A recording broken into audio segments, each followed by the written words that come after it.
जय श्री राधे दोस्तों, केपी की वाणी चैनल में आपका स्वागत है। माता रानी का आशीर्वाद पाने हेतु कमेंट में जय माता दी अवश्य लिखे। वहीं अगर आप महाकाल के भक्त हैं तो कमेंट में हर हर महादेव अवश्य लिखे। यकीन जानिए माता रानी संग महादेव की कृपा आप पर और आपके पूरे परिवार पर अवश्य बरसेंगी और आप सब परिवार स्वस्थ एवं सुखी रहेंगे। साथ ही आपकी सभी मनोकामनाएं यथाशीघ्र अवश्य ही पूर्ण हो जाएंगी। दोस्तों, जैसा कि आप सबको पता है, नए व्यूवर्स को मैं बताना चाहूंगा कि केपी की वाणी एकमात्र ऐसा चैनल है जिस पर विवाह संबंध की जानकारी ग्रह राशि परिवर्तन के आधार पर दी जाती है। आप में से कई ऐसे जातक हैं जिनका कहना होता है कि यह जानकारी पूर्णतः सत्य नहीं होती, तो आपको बता दें कि जो भी जानकारी आपको दी जा रही है ग्रह राशि परिवर्तन के आधार पर दी जा रही है। और अगर आपकी चंद्र राशि इनमें से कोई एक राशि की है तो यकीन जानिए ये जो जानकारी है आपसे पूर्णतः सत्य मिलती रहेगी। तो आज के वीडियो में आपको अप्रैल का महीना बेहद शुभ है विवाह संबंध के लिए, क्योंकि वैशाख का महीना रहेगा और इस दौरान जो है अप्रैल के महीने में कई जातकों की शादी होने वाली है। देश भर में शादी को लेकर विशेष उत्साह उमंग देखा जाता है। खासकर युवाओं में विवाह को लेकर अधिक उत्साहित रहते हैं युवा। तो अगर आप भी अपनी शादी को लेकर चिंतित हैं कि आपकी शादी कब होगी, कहाँ होगी, कैसे होगी, किससे होगी, किस दिशा में होगी, कितनी दूरी पर होगी, किस नाम से होगी, किस राशि से करनी चाहिए, जीवन साथी का रंग रूप स्वरूप स्वभाव और उनका करियर कैसा होगा, आपका करियर कैसा होगा, अगर आप लव मैरिज करना चाहते हैं तो माता पिता की सहमति मिलेगी कि नहीं मिलेगी, ससुराल में घर द्वार कैसा होगा, सास ससुर का स्वभाव कैसा होगा, पति कितना पढ़ा लिखा होगा, पत्नी कितनी पढ़ी लिखी होगी, संतान योग, राजयोग, भाग्य योग, धर्म, अपने धर्म में विवाह होगा, अपनी जाति में शादी होगी या फिर अंतरजातीय विवाह के योग हैं, लव मैरिज करना चाहते हैं, माता पिता की सहमति मिलेगी कि नहीं मिलेगी, ये तमाम तरह की जानकारी अब आप केपी की वाणी से प्राप्त कर सकते हैं और यह जानकारी महज मामूली शुल्क पर दी जाती है। इसके लिए हम लोग मेहनताना ही लेते हैं, उससे ज्यादा शुल्क नहीं लेते हैं और इसमें विस्तार पूर्वक आपको विवाह संबंध की जानकारी दी जाती है। तो अगर आपकी शादी में अड़चने आ रही है, शादी तय नहीं हो रही है, शादी तय होने के बाद टूट जा रही है, आप परेशान है, आपके घर वाले परेशान है, आपके रिश्तेदार परेशान है, तो एक बार आप केपी की वाणी से संपर्क कर यह जानकारी ज्ञात कर लें कि आपके विवाह में क्यों अड़चने आ रही हैं और कब तक शादी हो जाएगी। आपने कई ज्योतिषों से सलाह ली होगी, उन्होंने अनुमानित जानकारी दी होगी कि इस वर्ष तक शादी हो जाएगी, लेकिन केपी की वाणी एकमात्र ऐसा चैनल है जिस पर आपको पूर्णतः सत्य जानकारी दी जाती है कि आपकी शादी हो ही जाएगी। अब तक 5000 से अधिक कुंडलियां बनाई गई हैं और उनमें से हजारों जातकों के विवाह जो है सफल विवाह हुए हैं और ऐसे जातक जिन्होंने कुंडली मिलान कराई है विवाह से पूर्व और उनको अगर सहमति दी गई है कि आप विवाह कर सकते हैं तो आज वैवाहिक जीवन व्यतीत कर रहे हैं। तो केपी की वाणी का जो है उद्देश्य महज आपको सूचित करना है, आपको सूचना पहुंचाना है और आपका मार्ग प्रशस्त करना है। इसमें किसी भी प्रकार का प्रलोभन नहीं छिपा है। जो जानकारी आपको दी जाती है उसके लिए महज मामूली शुल्क ली जाती है। हमारी पूरी टीम इस पर कार्यरत है, तो उनके एवज में जो है आपसे महज मामूली शुल्क ली जाती है, तो आप अवश्य संपर्क करें। दोस्तों, आज के वीडियो में आपको अप्रैल महीने में जिन जातकों की सगाई होने वाली है उसकी जानकारी देने जा रहा हूं और यह जानकारी शुक्र राशि परिवर्तन के आधार पर दूंगा। इसके अलावा उनके लिए अचानक रिश्ते आ सकते हैं, उसकी भी जानकारी दूंगा कि कैसे उनके लिए यह योग बन रहा है। तो यह जानकारी आपको बारी बारी से दूंगा। इससे पहले मैं आपको कुछ प्राथमिक जानकारी दे देता हूं जिसे आप जान सकते हैं और अगर उन प्राथमिक जानकारी को जान लेते हैं तो आपको जो भी दुविधाएं हैं कि आपकी शादी कब तक होगी वह दूर हो जाएगी। तो हम में से कई ऐसे जातक हैं जिनको जन्म तिथि ज्ञात नहीं है। उनके माता पिता ने, चूंकि वर्तमान समय में इंटरनेट का जमाना आ गया है तो लोग नोट कर लेते हैं या जान लेते हैं और जन्मदिन को मनाते हैं, लेकिन इससे पूर्व अगर 90 के दशक 80 के दशक की बात करें तो उस दौर में नोट करना बड़ा ही कठिन रहता था और कोई इसे महत्व अभी नहीं देता था। इस वजह से जो है जन्मदिन ज्ञात नहीं रहता था। तो कई ऐसे जातक हैं हम में से जिनको जन्मदिन ज्ञात नहीं है, तो मैं आपको हाथ की रेखा से यह जानकारी दे दूंगा कि आपकी शादी कब तक हो सकती है। तो आप चाहे तो इस वीडियो के माध्यम से खुद भी जानकारी प्राप्त कर सकते हैं, अन्यथा अगर आपको ऐसा लगता है कि केपी कीवानी से संपर्क कर जानकारी प्राप्त करें तो आप संपर्क कर सकते हैं।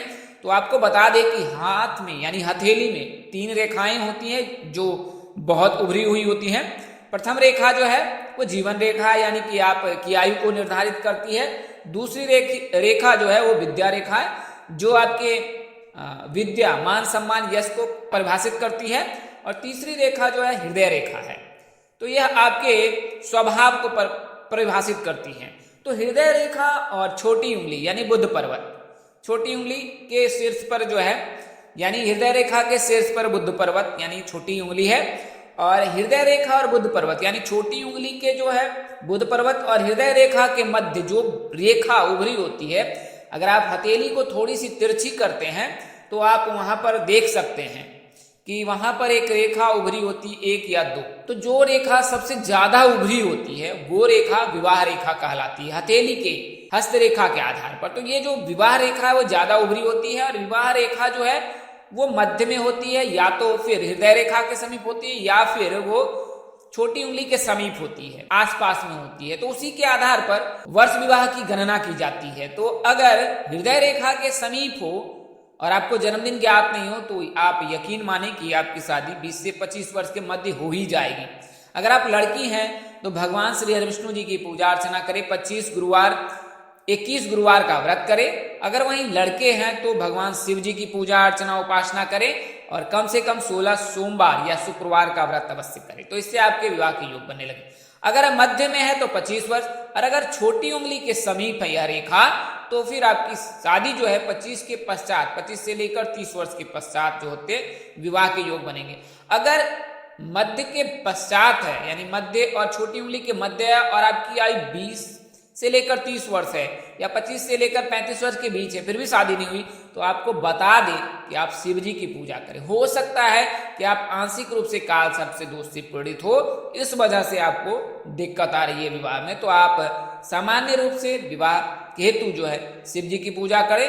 अगर आपके कोई भी कार्य नहीं बन रहे हैं, कोई भी कार्य नहीं बन रहे हैं और आपका नाम एस से नहीं है, कुंभ राशि के जातक नहीं है, तो आपने क्या करना है, अगर आप किसी ज्योतिष से संपर्क कर सकते हैं तो कर सकते हैं, अन्यथा आपने नजदीक के किसी प्रकांड पंडित ज्योतिष से संपर्क कर गुरु चंडाल का आप पूजा अवश्य करा ले। वैसे आप अगर लड़के हैं तो अर्क विवाह पूजा करा ले, और अगर आप लड़की हैं तो भी कुंभ विवाह पूजा करा ले। तो इससे जो है विवाह में बाधा जो आती है वह दूर हो जाती है। और अगर दोष ज्ञात नहीं है तो आप इस पूजा का निवारण करा सकते हैं, और इस पूजा के निवारण से आपके विवाह के योग निश्चित ही बन जाएंगे, उसी वर्ष बन जाएंगे। तो लड़के जो भी हैं, जो भी लड़के अविवाहित हैं, उनकी आयु 20 वर्ष 25 वर्ष 30 वर्ष हो चुकी है, उनको ऐसा लग रहा है कि उनकी शादी में बहुत देर हो रही है, हो नहीं रही है, तो वो अर्क विवाह का पूजा अवश्य करा ले, और वो अपने आसपास के किसी प्रकार पंडित व ज्योतिष से संपर्क कर अर्क विवाह का पूजा करा सकते हैं, और उसके पश्चात जो इनके विवाह के योग अवश्य बने। वहीं आप शिव जी की नियमित रूप से पूजा करें, क्योंकि शुक्र मजबूत रहने से आपके विवाह के योग बनेंगे। शुक्र के आराध्य देव हैं वो भगवान शिव जी हैं, तो अगर आप शिव जी की पूजा अर्चना करते हैं तो शुक्र मजबूत होता है, शुक्र के मजबूत रहने से आपके विवाह के योग बनेंगे।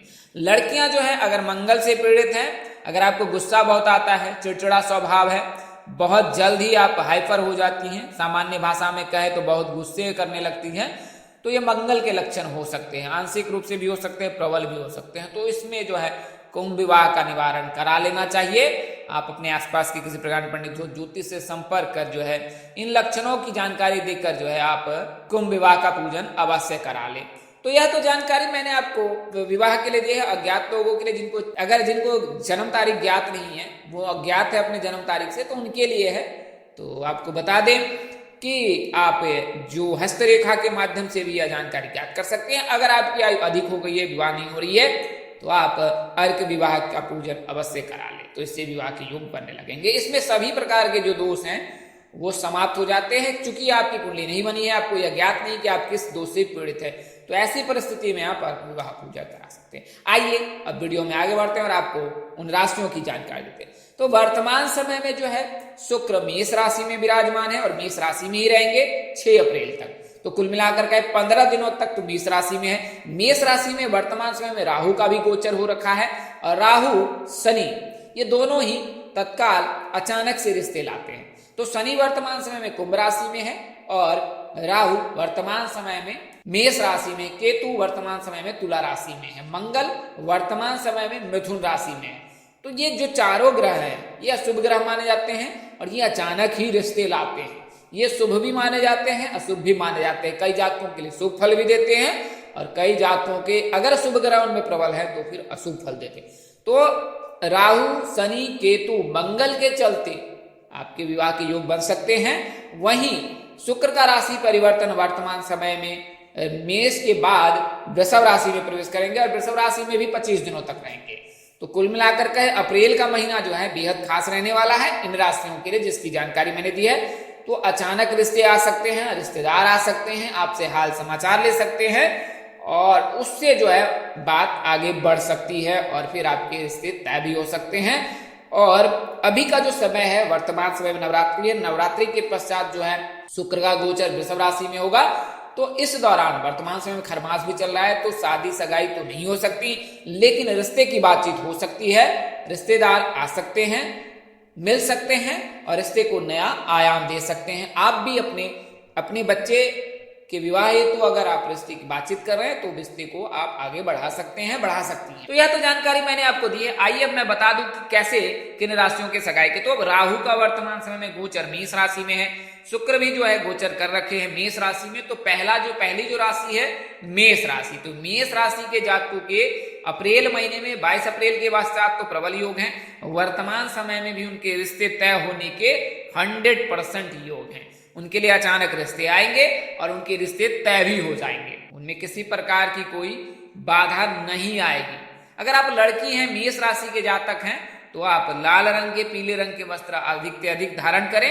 इसके अलावा जिस दिन बातचीत हेतु माता पिता घर से बाहर जाएं या रिश्तेदार आए तो उस दिन बाल खुले रखें, बालों को ना बांधें और वास्तु दोष का अवश्य ध्यान रखें कि जब भी मुलाकात हो तो किस दिशा में बैठे, दक्षिण की मुख करके दिशा में बिल्कुल ना बैठे। उत्तर पश्चिम में सिर रखकर रात में सोना श्रेष्ठकर होगा। कमरे में राधा कृष्ण की तस्वीर लगाना भी श्रेष्ठकर होगा। तो मेष राशि के जातकों के शुक्र राहु से, कुंभ राशि के जातकों के लिए भी ऐसे योग हैं कि उनके विवाह तय हो सकते हैं शनि के चलते। शनि अचानक से ही रिश्ते लाते हैं और उनके साथ अगर गुरु की युति हो रखी है तो यकीन जानिए कुंभ राशि के जातकों के लिए भी योग बना रहा है। मंगल मिथुन राशि के जातकों के लिए 10 मई तक योग बना रहा है। तो अगर आप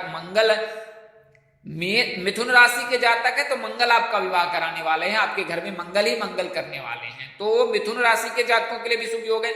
अप्रैल महीने में वृषभ राशि के जातकों के लिए 25 दिनों में रिश्ते आ सकते हैं, तय हो सकते हैं और फिर 22 अप्रैल के पश्चात जो है आनन फानन में आपके लिए जो है सहनाई भी बज सकती है। तो ये जो जानकारी मैंने आपको दी है उन 4 राशियों के लिए, पहली राशि तो मेष राशि है, दूसरी राशि जो है वृषभ राशि है, तीसरी राशि मिथुन राशि है और चौथी राशि जो है वो कुंभ राशि है।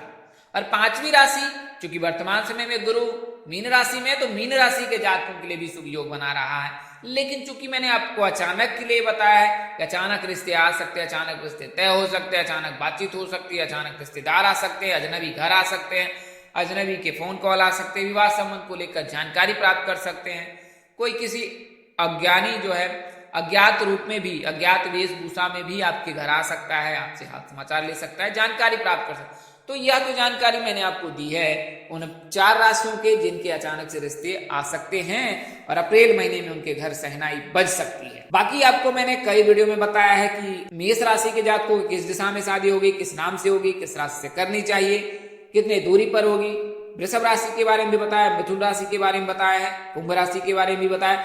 अगर आप नए हो तो आप कमेंट करके वह जानकारी ज्ञात कर सकते हैं कि अगर आपकी मेष राशि है तो किस दिशा में शादी होगी, किस नाम से हो सकती है, तो यह जानकारी आप प्राप्त कर सकते हैं। लेकिन अगर आप विस्तार पूर्वक जानकारी प्राप्त करना चाहते हो, शादी कब, कहां, कैसे, किससे, किस दिशा में, कितनी दूरी पर, किस नाम से, किस राशि से करनी चाहिए, जीवन साथी का रंग रूप स्वरूप स्वभाव कैसा होगा, करियर कैसा होगा, ससुराल वाले कैसे होंगे, सास ससुर का स्वभाव कैसा होगा, संतान योग, राजयोग, भाग्य योग, भाव योग, तमाम तरह की जानकारी अगर प्राप्त करनी है विस्तार पूर्वक तो आप केपी की वाणी से संपर्क कर कुंडली बनवाएं, कुंडली दिखवाएं और पूर्ण जानकारी ज्ञात करें। तो आज के लिए बस इतना ही। अगर आप मेरे चैनल पर पहली बार विजिट कर रहे हैं, चैनल के कार्यक्रम पसंद आए हैं, वाणी पसंद आई है तो आप कमेंट कर सकते हैं और सब्सक्राइब कर सकते हैं चैनल को। अगर अनुज से कोई त्रुटि हो गई हो, गलती हो गई हो तो कृपया क्षमा कर दीजिएगा। आप सलाह अवश्य दीजिएगा कि क्या त्रुटि रह गई है, तो उसमें अवश्य सुधार कर सही करने की कोशिश की जाएगी। तो आज के लिए बस इतना ही, मिलते हैं अगले वीडियो में। तब तक के लिए इस नाचीज दोस्त को इजाजत दें। आप जहां रहे मस्त रहे, स्वस्थ रहे, व्यस्त रहे, माता रानी की असीम कृपा आप पर बरसती रहे। परम पिता परमेश्वर आपको सद्बुद्धि, सत्मार्ग और आगे बढ़ने की शक्ति दे। नमस्कार, जय श्री राम दोस्तों, जय श्री कृष्णा, जय माता दी, जय वाहिगुरु।